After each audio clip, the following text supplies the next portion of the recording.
पुल के उस पार। चाहती तो मैं जरूर थी कि गरीब घराने की लड़की को बहू बनाकर लाऊं, लेकिन ये हरगिज नहीं चाहती थी कि वो गरीब होने के साथ साथ चालाक और शातिर भी हो। क्यों गुस्सा हो? काश मुझे पता होता कि प्रॉब्लम क्या है। काश मुझे पता होता मुझे किस बात पे गुस्सा आ रहा है और किस पे उतारना चाहती हूँ। ये तुमने क्या किया? अच्छा भला वो कोई बात करने वाला था, अच्छे मूड में था, ऐसी बात की, ऐसे तीरों तन चलाए कि उसका मूड खराब कर दिया तुमने। ये क्लास डिफरेंस अब सारी जिंदगी मेरे लिए एक ताना बनकर रह जाएगा। सबके जिम्मेदार सिर्फ तुम, सिर्फ तुम। मैं तो पहले से ही शादी के हक में नहीं थी। ये एक बेजोड़ रिश्ता है। मैं इन लोगों को किस तरह नीचा दिखाती हूँ। क्या करोगी तुम? ये फाइल बता रही है कि मुर्दा बच्चे पैदा करने की जिम्मेदार मैं नहीं हूँ। पप्पू आप आखिर समझ से कब तक डरती रहेंगी?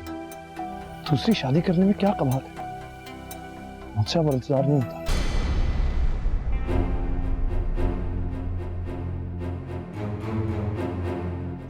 कामरान कहाँ है? वॉशरूम में। तुम ये सारी ज्वेलरी यहाँ ड्रॉर में रखोगी क्या? मेरा मतलब है आजकल हालात ठीक नहीं है ना, और घर के मुलाजमों पर तो भरोसा किया ही नहीं जा सकता। इसीलिए मैंने अपनी और हिना की सारी ज्वेलरी बैंक के लॉकर में रखवाई। बेहतर होगा तुम ये भी ज्वेलरी मुझे दे दो ताकि मैं लॉकर में रखवा सकूं। कोई जरूरत नहीं है। वैसे भी आज आपकी और हिना की दोनों की ज्वेलरी घर में ही है। जाएगी तो सबके साथ, क्यों है ना? मैंने तुम जैसी बदतमीज और बदतहजीब लड़की आज तक नहीं देखी। तुम्हारी माँ ने तुम्हें तमीज नहीं सिखाई? नई नवेली दुल्हन और इतनी लंबी जबान। क्या हुआ माँ, खैरियत तो है? हाँ बेटा कुछ नहीं, मैं पूछने आई थी किसी चीज की जरूरत तो नहीं? अब बहू के मिजाज, मेरा मतलब है मूड ठीक नहीं लग रहा। किसी चीज की जरूरत नहीं है, थैंक यू। आप जाकर रेस्ट करें। ओके बेटा।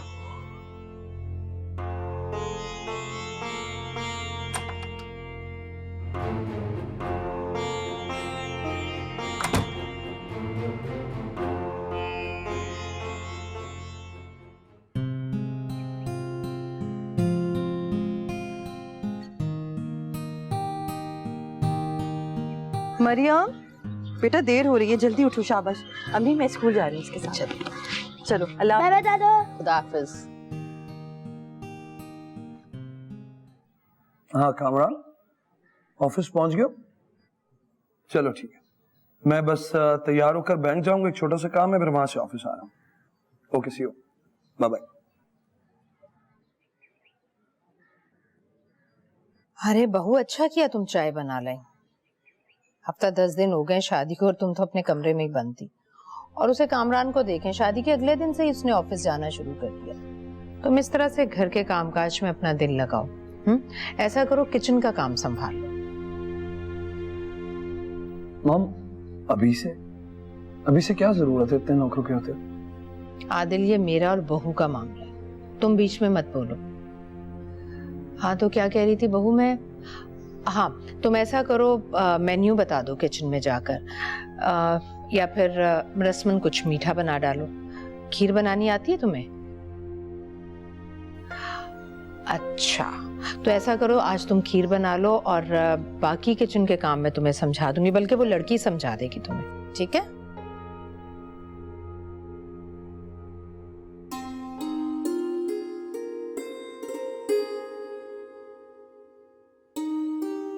अम्मी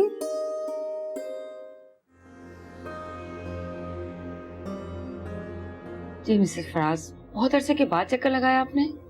आपको तो पता है कि इद्दत में बाहर निकलना मुनासिब नहीं होता। जी मैं समझ सकती हूँ। वैसे मिस्टर फराज के इंतकाल का हमें भी बहुत अफसोस है, लेकिन खैर अल्लाह के कामों में तो हम अमल दखल नहीं कर सकते। वैसे मिसेस फराज, मुझे मरियम के बारे में आपसे बात करनी थी। बहुत अच्छा हुआ कि आप खुद ही आ गई, वरना मैं आपको खुद कॉल करने वाली थी। क्या हुआ, सब खैरियत तो है ना? जी मैं मरियम के सिलसिले में आपसे बात करना चाह रही थी, क्योंकि उसकी प्रोग्रेस आजकल बहुत ख़राब चल रही है। हालांकि वो एक ब्रिलियंट स्टूडेंट है, मगर पता नहीं आजकल वो पढ़ाई की तरफ बिल्कुल तवज्जो नहीं दे रही। मैं जानती हूँ कि मिस्टर फराज के इंतकाल से उसको गहरा सदमा लगा है, मगर आप भी जानती हैं कि सालाना इम्तिहान बहुत नजदीक है। आई होप कि आप उसकी पढ़ाई की तरफ भरपूर तवज्जो देंगी। आपकी बहुत शुक्रगुजार हूँ कि आपने मुझे उसकी प्रोग्रेस से आगाह किया। असल में मरियम के चाचू से ट्यूशन देते थे और 1 महीना पहले उनकी शादी हुई है। आपको पता है कि नई शादी हो तो कहाँ टाइम मिलता है, लेकिन आप फिक्र मत करें, अब मैं उसे ट्यूशन दूंगी। इंशाल्लाह मेरी बेटी अच्छे ग्रेड से पास होगी। अच्छा, ये इसकी रिपोर्ट्स हैं। तुम अपने घर क्यों नहीं जाना चाहती? अपना घर? यही तो है मेरा घर। तुम हर बात का उल्टा जवाब क्यों देती हो? मेरी अम्मी ताना नहीं मार सकती, उनकी आदत नहीं। उन्होंने आज मुझे मेरी पहली शादी की नाकामी का ताना दिया है अली। पुल के उस पार, पुल के उस पार। आप लोग गपशप लगाएं, मैं ऑफिस जा रहा हूँ, कामरान मेरे वेट कर रहा है। और दुआ कीजिएगा, मैं एक नया प्रोजेक्ट साइन करने के लिए आज जा रहा हूँ। अल्लाह तुम्हें बहुत सारी खुशियां और कामयाबियां दे बेटा। Best of luck. Thank you.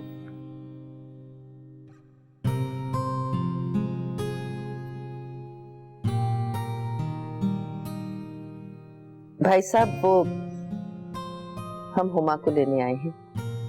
बहुत दिन हो गए, मरियम भी इससे बहुत याद करती है। बस 2-4 दिन में अली छोड़ जाएगा वापस। मुझे तो कोई एतराज नहीं, अगर हुमा बेटी जाना चाहती है तो जाए। मैं नहीं जाना चाहती। मेरा मतलब है, मैं आज नहीं जाना चाहती। जब मेरा दिल चाहेगा तो मैं कामरान के साथ आ जाऊंगी।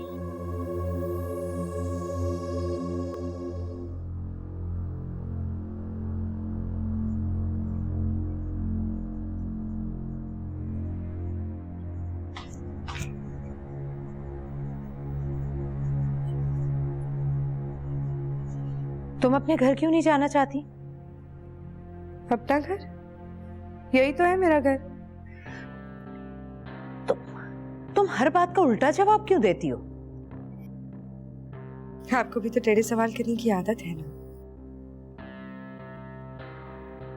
मैं वहां जाऊं या ना जाऊं, मुझे किसी को सफाई देने की कोई जरूरत नहीं। कहाँ जा रही हो? खीर चढ़ाने।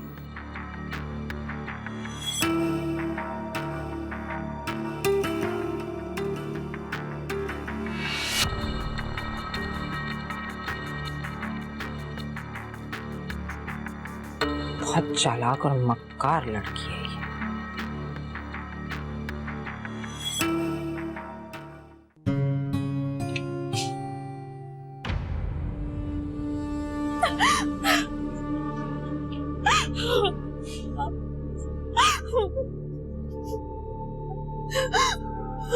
अब तुम्हें क्या हो गया अचानक, है ना?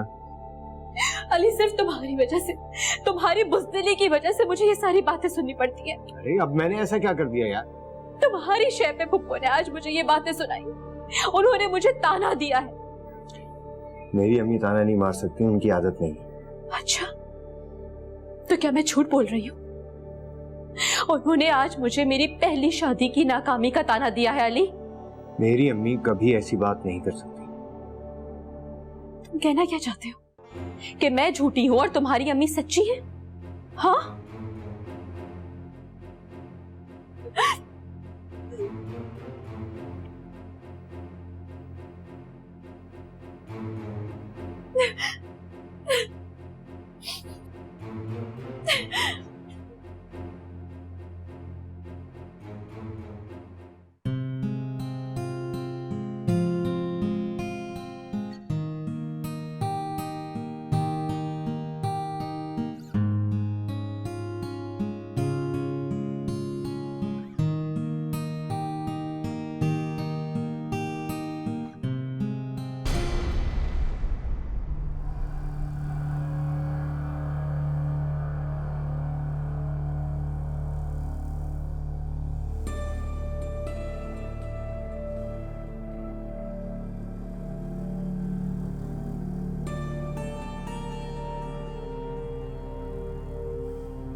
ये जेवरात को लॉकर में रखवा दे।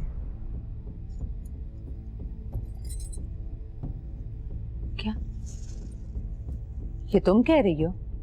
जी, महफूज हो जाएंगे ना, अच्छी बात है। मुझे इनकी जरूरत ही नहीं होती। वैसे भी मुझे कौन सा कहीं आना जाना है, मैं तो अब यही हूँ।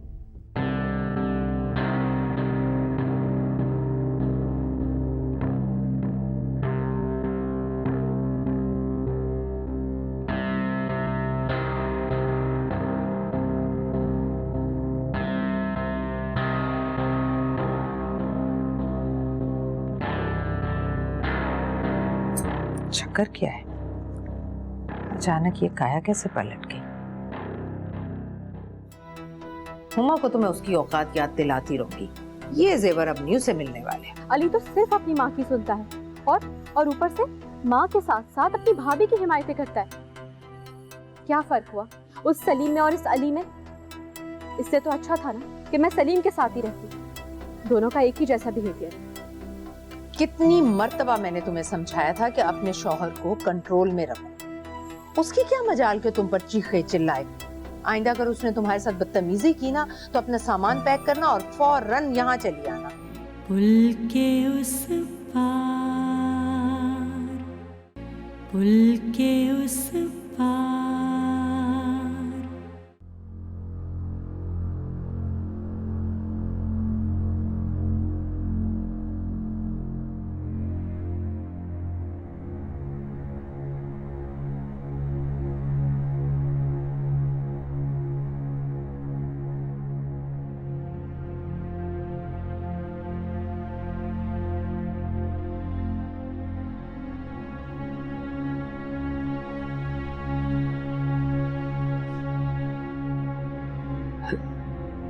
ठीक है, जुमा बाजार लगा रखा है। जेवरात हैं, हुमा ने दिए संभालने को। कल आदिल के साथ जाकर लॉकर में रखवा दूंगी। लॉकर में क्यों? भाई कामरान बेटे की अभी तो शादी हुई, नई नवेली दुल्हन है, सारे दावतों पे जाएंगे तो वो जेवर पहनकर ही जाएगी। ये जेवरात वो जहेज में नहीं लाई थी, मैंने डाले थे उसे दिखावे के लिए, ताकि खानदान में भरम रह जाए। और वैसे भी उन लोगों की इतनी औकात नहीं है कि इतने भारी भारी जेवर पहनकर घूमे फिरे। हुमा को तो मैं उसकी औकात याद दिलाती रहूंगी। ये जेवर अब न्यू से मिलने वाले हैं। सेब ना किया करो ऐसी बातें। हुआ कामरान की बीवी है, उसे वो इज्जत वो हैसियत जरूर मिलनी चाहिए जो उसका हक है। जाओ जाओ, ये जेवर उसके कमरे में रखा। उमर प्लीज मेरे मामलात में दखल अंदाजी मत किया करो। मैं जो कर रही हूं ना मुझे करने दो प्लीज। हेलो, अस्सलाम वालेकुम। शरियार साहब, आप लोग अभी तक पहुंचे नहीं?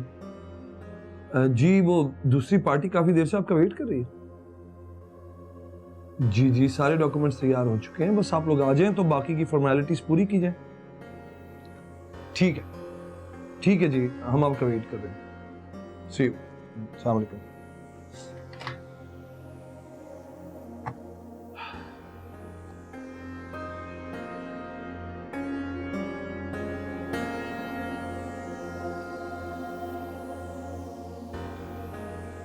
सर, कुछ मेहमान आए हैं। जी, कामरान साहब आपको कॉन्फ्रेंस रूम में बुला रहे हैं। ठीक है, कामरान साहब से कहो कि उन लोगों से मिलने में थोड़ी देर में आता हूं। सर, कामरान साहब बोल रहे हैं आप इसको देख लें। ठीक है।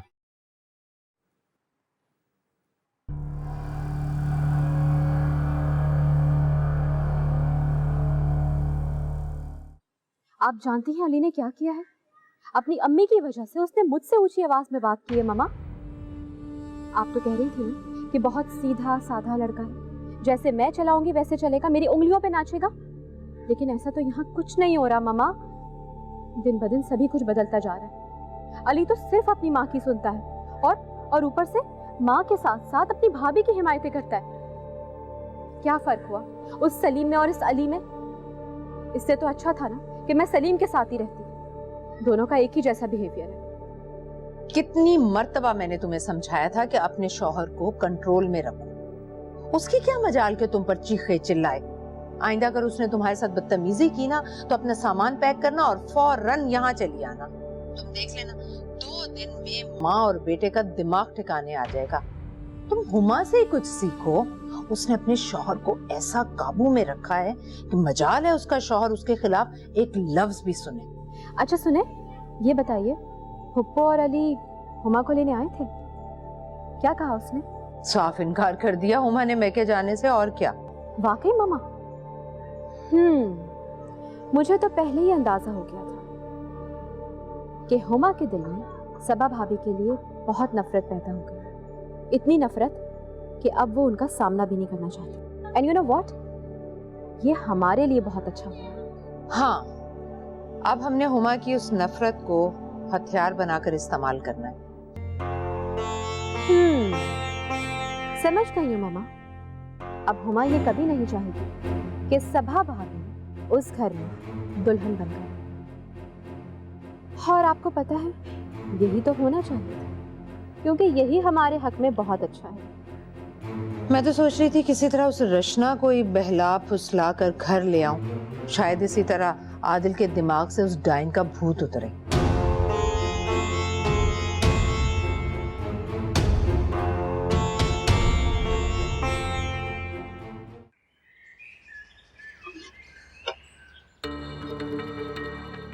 कुछ चाहिए? हाँ, चाय पीने का दिल चाहिए।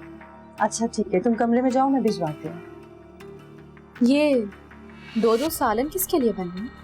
क्या करें, अली सब्जी नहीं खाता और अम्मी गोश्त नहीं खाती है। अच्छा, और ये नूडल्स, ये किसके लिए बन रहे हैं? ये वो मरियम है ना, मरियम के लिए बन रहे होंगे ये नूडल्स। बहुत दिन से जिद कर रही थी कि मैं नूडल्स खाऊंगी, सोचा आज बना दूं। हाँ भाई, क्यों नहीं करेगी जिद। यहाँ इतने सारे लोग जो मौजूद हैं उसकी फरमाइशें पूरी करने के लिए। आप जानती हैं भाभी, इस घर में खाने वाले बहुत हैं।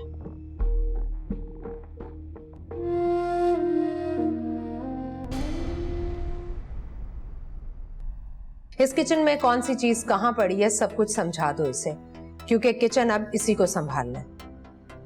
और हुमा, रजिया की मैंने छुट्टी करवा दी है, क्योंकि ये अब हिना के साथ जाएगी, उसी के घर रहेगी। मैं नौकरी करना चाहती हूँ। लेकिन ये अचानक तुम्हें नौकरी का ख्याल आया कैसे? इस रूम में तो कोई प्राइवेसी ही नहीं बची, कहाँ जाऊं मैं?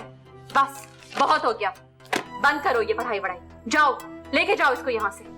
एक बेटा तो हमेशा के लिए छोड़ के चला गया, और दूसरा इतना लाताल्लुक। बनता जाए धीरे धीरे